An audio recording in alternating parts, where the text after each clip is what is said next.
Hello everyone. So this is the third video of our standard 12th economics Gujarat board stat textbook, and in that we're going to discuss about the functions of commercial banks.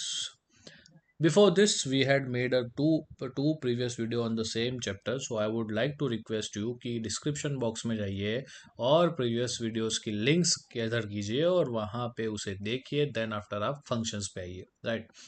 So before starting I would like to request you कि हमारे channel को like कीजिए, subscribe कीजिए और ज़्यादा से ज़्यादा अपने फ्रेंड्स में शेयर करें ताकि उन्हें भी इस वीडियोस की सीरीज की बेनिफिट्स मिल सके, right? So basically guys, commercial functions की अगर बात करें तो टू पार्ट में डिवाइड किया जाता है। एक तो है आपके सामने यहाँ पे प्राइमरी फंक्शन, सेकंड है आपका सेकेंडरी फंक्शन, राइट? दो फंक्शंस में हम लोग दो फंक्शंस में हम लोग कमर्शियल फंक्शंस को डिवाइड कर बैंक्स के कमर्शियल बैंक्स के फंक्शंस को हम डिवाइड करते हैं। एंड इन दिस आपको देखने को मिलेगा कि हम लोग जो है प्राइमरी फंक्शंस को डिस्क्राइब करने वाले हैं, समझने वाले हैं, राइट? डिस्कस करने वाले हैं। So let's begin with the first one, that is accepting the deposit. Most important point है, मोस्ट इंपॉर्टेंट फंक्शन भी है कमर्शियल बैंक का कि लोगों के पैसे क्या करेंगे, एक्सेप्ट करेंगे। हम हमारी सेविंग्स को आप कहाँ पे बेचते हैं? गवर्नमेंट बैंक्स में, प्राइवेट बैंक्स में, इन हमारे सेविंग्स अकाउंट में हमारी बैंक सेविंग्स को क्या करते हैं, डिपॉजिट करवाते हैं। तो सबसे पहला काम है कस्टमर्स की डिपॉजिट्स को एक्सेप्ट करना। ये सबसे पहला मेन फंक्शन है आपके कमर्शियल बैंक का, और उसी वजह से इसे कस्टोडियन ऑफ फंड्स भी कहा जाता है। बहुत बारी कमर्शियल बैंक्स को कस्टोडियंस ऑफ फंड्स की तरफ भी माना जाता है। नाउ इंटरेस्टिंगली ये है कि डिपॉजिट्स के तीन टाइप्स है आपके बुक में बताए गए, और ये आपको एग्जामिनेशन पर्पज से भी इसे याद रखना पड़ेगा। सबसे पहला है current account deficit. Current account deposit किसे कहा जाएगा? Current account deposit is when कोई भी बिजनेसमैन एक बैंक के पास अपना करंट अकाउंट ओपन करवाता है, और ये जो करंट अकाउंट है उसमें डिपॉजिट्स आती है, और ये करंट अकाउंट की जो डिपॉजिट्स होती है वो बहुत ही लिक्विड होती है, ज़्यादा लिक्विड होती है। मतलब कि जैसे हमारे सेविंग्स अकाउंट में कैसा है कि भाई हमारी जो सेविंग्स थी वो हम हर महीने डालते हैं और ज़रूरत पड़ने पे ही उसे विड्रॉ करते हैं। लेकिन बैंकिंग के अंदर करंट अकाउंट में जो बिजनेस अकाउंट्स होते हैं उसमें ऐसा नहीं होता। आए दिन एक दिन के अंदर 100 ट्रांजेक्शन, 200 ट्रांजेक्शन, 300 ट्रांजेक्शन होते रहते हैं। कितना पैसा आता है, कितना पैसा जाता है, राइट? सेविंग्स अकाउंट में ऐसा नहीं हो सकता। उसमें ट्रांजेक्शन्स की भी लिमिट होती है एंड वैल्यूएशन ऑफ ट्रांजेक्शन की भी लिमिट होती है। सो आपको देखने को मिल सकता है कि withdrawal can be made from this account any number of time during a day.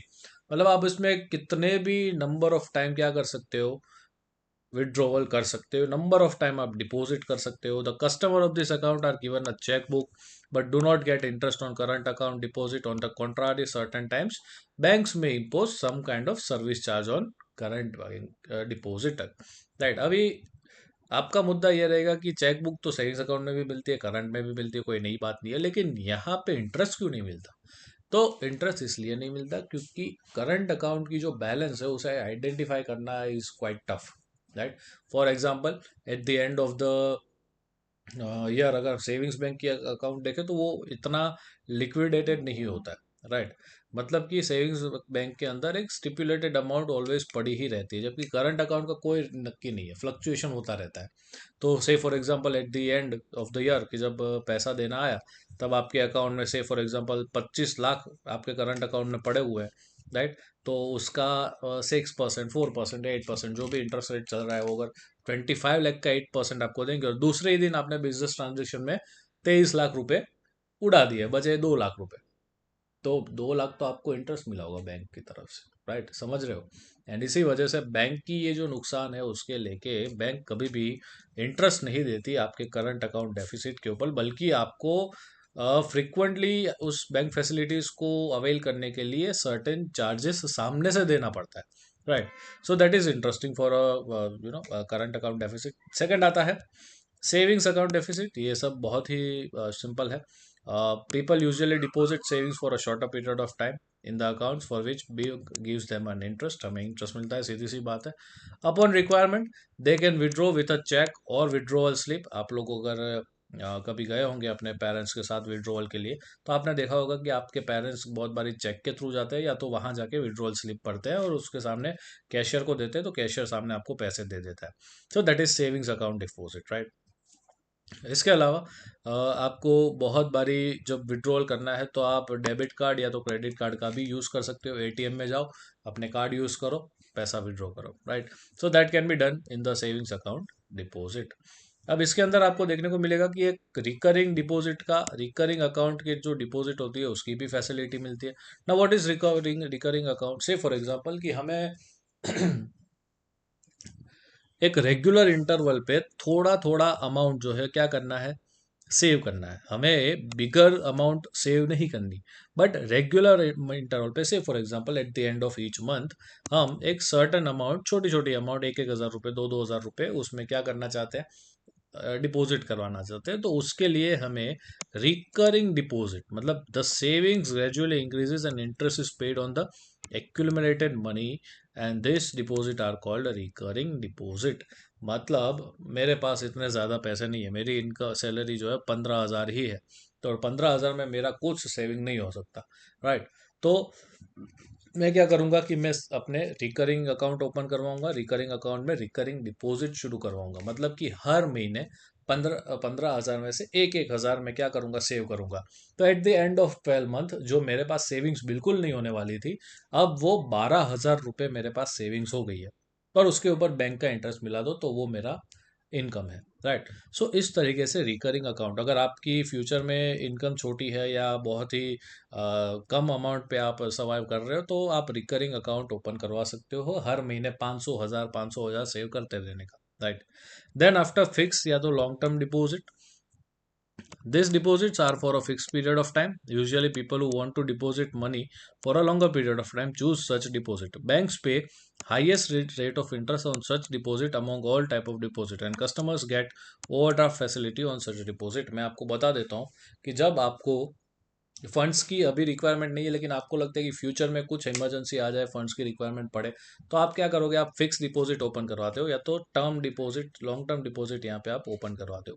इसमें क्या है कि भाई 5 लाख रुपए की आपने एफडी करवा दी, मतलब 5 FD यानी फिक्स डिपॉजिट, 5 लाख रुपए आपने क्या कर दिया, बैंक को दे दिए कि भाई मेरे पास 5 लाख रुपए पड़े, आप संभालो इसे। अब जनरली बैंक क्या करता है, आपका लॉन्ग टर्म के लिए ये डिपॉजिट रहेगा, मतलब 5 साल, 10 साल, 20 साल, 25 साल के लिए आप ये पैसा बैंक को दे रहे हो। तो बैंक जो है आपके पैसे का बहुत ही सही इस्तेमाल कर सकते हैं लोगों को लोन देने में, राइट। और इसकी वजह से आपका, क्योंकि आप अपने बैंक पे भरोसा करके लॉन्गर ड्यूरेशन के लिए यहाँ पे बैंक को पैसा दे रहे हो, तो बैंक भी इसको समझ के आपको फिक्स डिपॉजिट के ऊपर सबसे ज़्यादा इंटरेस्ट रेट आपको पे करती है, राइट। सबसे ज़्यादा इंटरेस्ट आपको पे करती है, तो ये आपके लिए एक बहुत ही बेनिफिशियल है। हाँ, ये चीज़ है कि भाई 5 साल 10 साल के लिए वो पैसा वहाँ आपके जमा हो जाएगा, आप उसको वापस निकाल नहीं सकते, in given the circumstances are normal, right. इसके अलावा एक मुद्दा है कि कस्टमर जो एफडी करवाते हैं उनको ओवरड्राफ्ट फैसिलिटी भी मिलती है, कि भाई उन लोगों को 5 लाख अपने मैच्योरिटी डेट पे क्या करना है, विड्रॉ करना है, लेकिन उनको ओवरड्राफ्ट चाहिए, मतलब 5 लाख से भी ज़्यादा वैल्यू चाहिए, तो वो बैंक ओडीबी सर्विस आपको प्रोवाइड करवाती है under long term deposits, right. तो this is the first one to accept the deposit.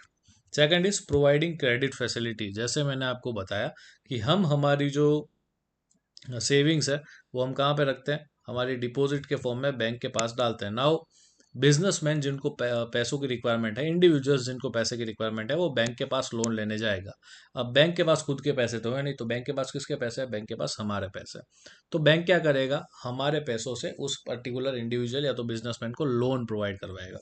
Now this loan can be of short term, medium term और लॉन्ग टर्म, राइट। और ये short term, long, medium term, long term किस पे basis पे decide होता है, तो आप यहाँ पे नीचे देख सकते हो कि short term is period up to 1 year, 1 साल तक का जो लोन आपको दिया जाता है, that is short term loan. इसके अलावा medium term, that is the period between 1 to 5 years, and 5 से 15 साल का जो आपका नो पीरियड है, वो आपके लॉन्गर ड्यूरेशन में माना जाता है। तो अगर कोई 10 साल के लिए लोन लेता है तो that will be long term loan, अगर कोई 4 साल के लिए लेता है तो that will be medium term, और अगर कोई 7 महीने के लिए लेता है तो that will be short term loan, right. अब ये जो इंटरेस्ट है वो डिपेंड करता है कि आपने कितने अमाउंट की लोन ली है, कितने टाइम पीरियड के लिए ली है, तो दैट इज डिफरेंशिएटेड, तो उसका कोई फिक्स रेट यहाँ पे आपको देखने को मिलेगा नहीं। थर्ड फंक्शन है यहाँ पे आपका पेमेंट एंड विड्रॉवल फैसिलिटीज़ कैसे हो सकती है? तो पेमेंट और विड्रॉवल आप चेक से कर सकते हो, स्लिप के थ्रू कर सकते हो, ओवरड्राफ्ट बना सकते हो, पे ऑर्डर के थ्रू कर सकते हो, एटीएम सबसे इजी हो गया है, क्रेडिट कार्ड डेबिट कार्ड हो गया है, इंटरनेट बैंकिंग हो गया, और उसमें आज एक नया ऐड कर दो तो यूपीआई भी हो गया है। तो पेमेंट एंड विड्रॉवल आज आप किसी भी तरीके से यूपीआई के थ्रू, इंटरनेट बैंकिंग के थ्रू, कार्ड्स के थ्रू कर सकते हो। That's a very simple function bank is providing to the customers, right? Then after the next function is of the credit creation. Banks undertake the activity of credit creation to ensure that the supply of money in the economy fulfills the demand for money.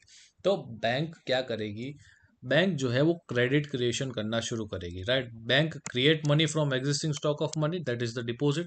कैसे create करेगी? कि हमारे deposit को loan के form में लोगों को देगी। अब जब हम लोन लेंगे तो हमें डेफिनेटली सामने बैंक को इंटरेस्ट पे करना पड़ेगा। तो बैंक को कैपिटल भी वापस मिलेगा और इंटरेस्ट भी वापस मिलेगा। तो interest is there what? Profit, right? So credit creation के थ्रू बैंक जो है वो अपना मॉनेटरी सप्लाई जो है उसे कंट्रोल करती है, and thereby add to the supply of money in the economy. Say for example मैं पीएनबी के पास गया, मैंने बोला मुझे 10 लाख रुपए की लोन चाहिए। पीएनबी कहेगी कि ले जाओ भाई, हम तो बैठे ही है तैयार, 10 लाख रुपए ले जाओ। अब 10 लाख रुपए मैं क्या करूंगा? मेरे बिजनेस में लगाऊंगा, एंड 10 लाख मैंने बिजनेस में लगाया। फॉर एग्जाम्पल मैंने एक कैमरा लिया, तो कैमरा मैंने कैनन से का लिया था, शॉप वाले से लिया था, तो मैंने 70,000 कैनन के शॉप ओनर को पे किए, 70,000 उसको मिले। 1 लाख रुपए का मैंने पूरा का पूरा अपना क्लासरूम में रिनोवेट करवाया, कंस्ट्रक्शन वर्कर्स को मैंने 1 लाख रुपए दिए। एट द सेम टाइम मैंने 5 लाख रुपए की नई गाड़ी ली, जिसके ऊपर मैंने एडवर्टाइजमेंट लगा दी अपने ट्यूशन की या अपने बिजनेस की, राइट? तो वो मेरा 5 लाख रुपए उसमें गया, टोटल कुल मिला के 7 लाख रुपए हो गया। 3 लाख जो मेरे पास बचा है, 3 लाख का मैंने अपने क्लासेस के लिए फर्नीचर, स्मार्ट बोर्ड या छोटा मोटा जो भी स्टेशनरी है वो सब परचेज कर लिया।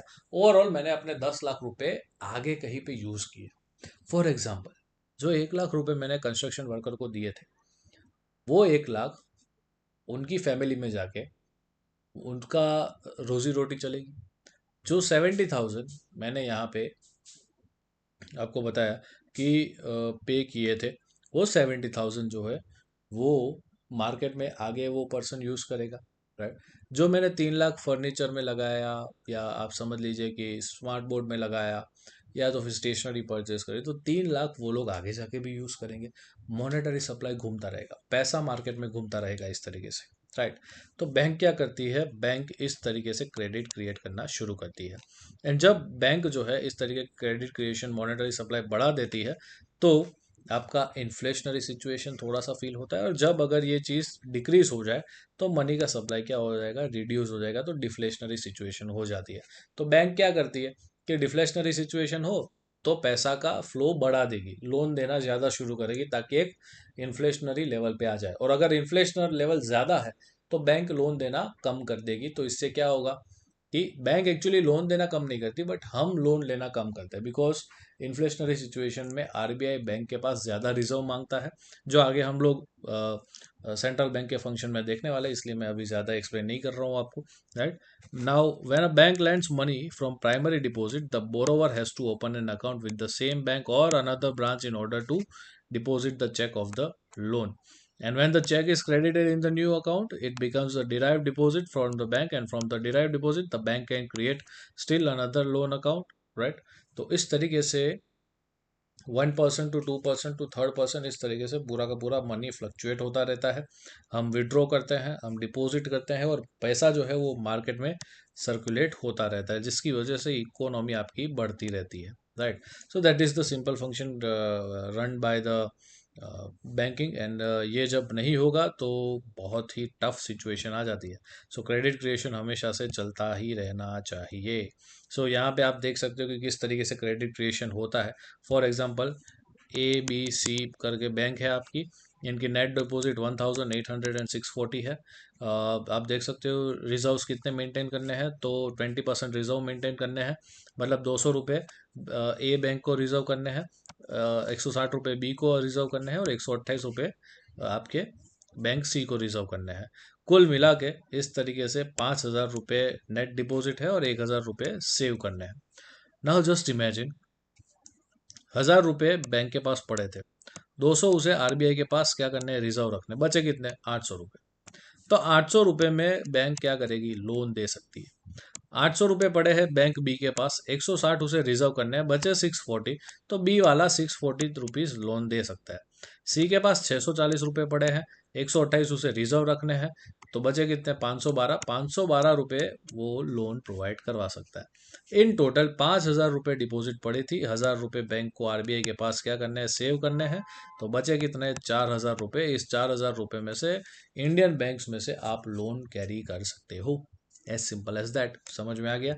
इस तरीके का पूरा मैकेनिज्म जो है वो यहाँ पे बैंक्स के द्वारा यूज किया जाता है for credit creation purpose. And नीचे यहाँ पे क्रेडिट क्रिएशन का एक बहुत ही अच्छा आप देख सकते हो कि फॉर्मूला भी दिया हुआ है, that credit creation is equal to primary deposit, यानी कि फॉर एग्जाम्पल मैंने यहाँ पे आपको जो बताया, ये 1,000 रुपये multiply by 1 upon cash reserve ratio, right.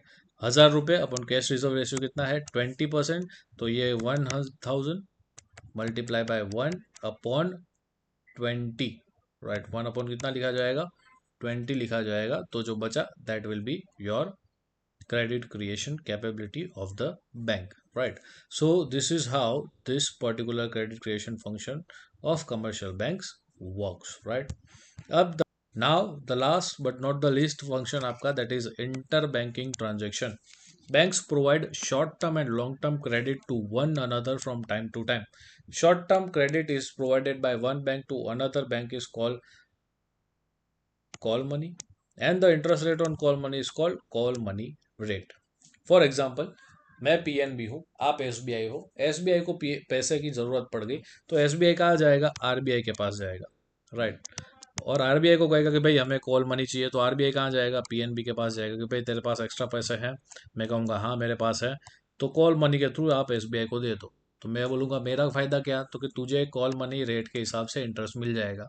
तो मैं कहूँगा ओके ठीक है, ये लो एसबीआई अपने पैसे ले जाओ, और शॉर्ट टर्म के लिए वापस मुझे दे देना, मतलब 15 दिन, 20 दिन, 1 साल के अंदर मुझे वापस दे देना, राइट। सो इस तरीके से इंटर बैंकिंग ट्रांजेक्शन करना भी कमर्शियल बैंक का पूरा एक प्राइमरी फंक्शन है। सो आई होप आपको ये वीडियो में जो पांचों के पांचों फंक्शंस मैंने समझाया है कमर्शियल बैंक से प्राइमरी फंक्शंस, वो पता चल गए होंगे। आपके कोई भी डाउट्स हैं आप कमेंट बॉक्स में जाके मुझे बता सकते हैं। Will gonna discuss is that in upcoming session, and मिलते हैं अगले सेशन में एक नए टॉपिक के साथ। तब तक के लिए जय हिंद।